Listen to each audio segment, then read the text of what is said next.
Qahramon postidan 2 kilometr kirganda mana Parvoz mahallasida yangi obyektimiz chiqyapti. 3 sotuv maydonga tushgan obyekt. Hozir shuni sizlar bilan ko'rib chiqamiz. Juda ham chiroyli qilingan.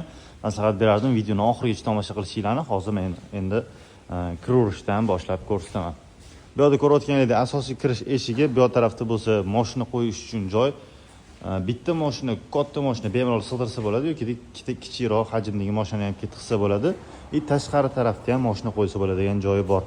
Bu endi tashqari uchun bitta hojatxona qilingan. O'rtada ko'rayotganingizdek mana shunaqa zelenaye zonali, bu yoq burchagimizda bo'lsa bitta yozgi oshxona qilingan. Oshxonaning ko'rinishi. Uyimiz endi uborkadan chiqdi. Mana hozir endi shu uyga videoni ko'rib endi ichlarini ko'ramiz.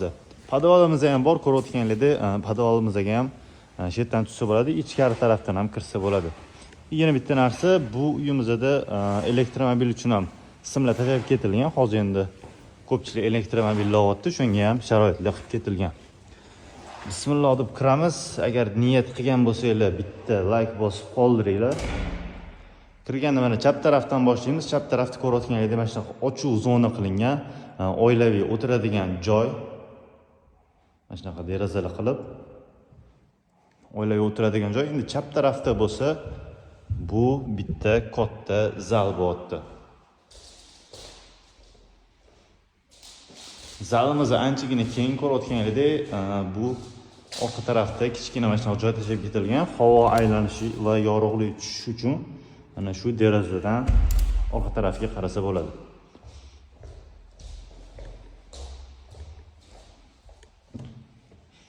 Endi oshxonani ko'ramiz. Oshxonamizda hozir yana ozgina ishlari qolgan. Ko'rayotganingizdek mana shu mebellarni qilishyapti hozir. Xudo xolisa tez kunda bitadi. Bu kuxonniy mebellar hammasi qilib beriladi. Ko'rayotganingizdek o'zini shu idish yuvish va pechlari bo'ladi. Davom etamiz. Endi bu yoqda birinchi qavat uchun bitta общий санузел.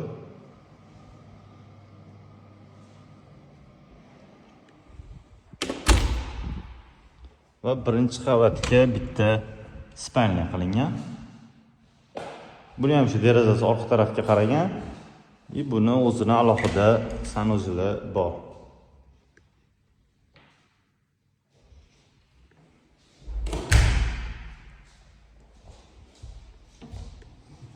Shu orqa hovliga, kichkina orqa hovliga mana shu yerdan chiqsa bo'ladi, suriladigan eshiklar qilingan.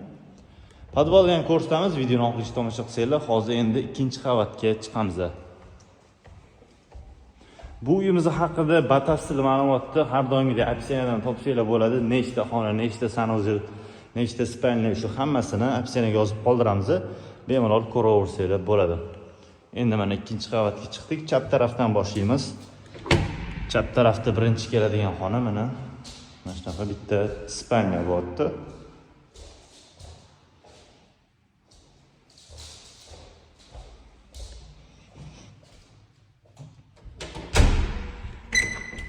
Bu yerda endi ikkinchi qavat uchun общий sanuzel.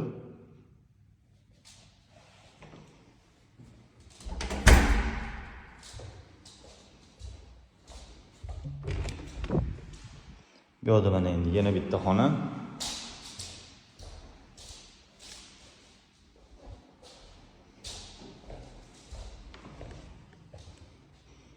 Bu yerda endi mana ko'rayotganingizdek kichkina balkon ham qilingan. Balkondan mana hovlini vidi.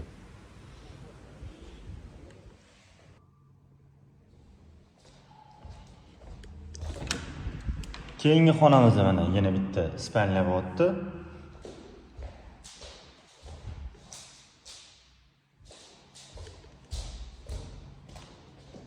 Endi ikkinchi qavatdagi oxirgi xonamiz.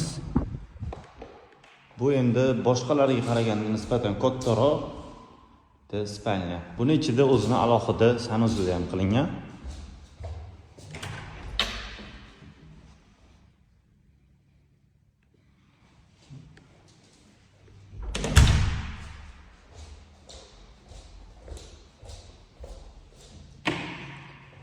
Lekin bu uyimizda yana yaxshi taraflaridan bittasi ko'rayotganinglardek har bitta etajiga mana shunaqa modemlar qo'yilgan, Wi-Fi routerlar. Internetdan muammo bo'lmaydi, xudo xolasa. Keyin o'sha televizor qo'yib beriladigan joylari bor. Mana bu prixojada ham bitta ko'rayotganinglar mana shu burchagiga shkaflar zakaz qilib qo'yilgan, ularni ham qilib beriladi. Hozir endi oxirgi ko'radigan joyimiz shu podvalni ko'rsatib o'taman sizlarga. Podvalda ham keyin kir mashina qo'yib beriladi, bitta quritadigan, bitta yuvadigan, mana bu o'zini kir yuvadigan xonasi bor, uni ham hozir ko'rsatib o'taman sizlarga. Podvalga tushganda mana o'ng tarafda bitta katta xona bo'lyapti.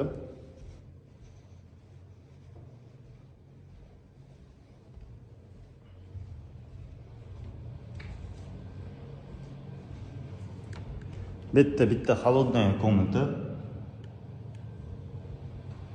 Bu endi uyimizning kotelniy sistemalari ko'rayotganinglardek hovlidan ham to'g'ri tushsa bo'ladi. Shuni boya videoni boshida aytib o'tgan edim.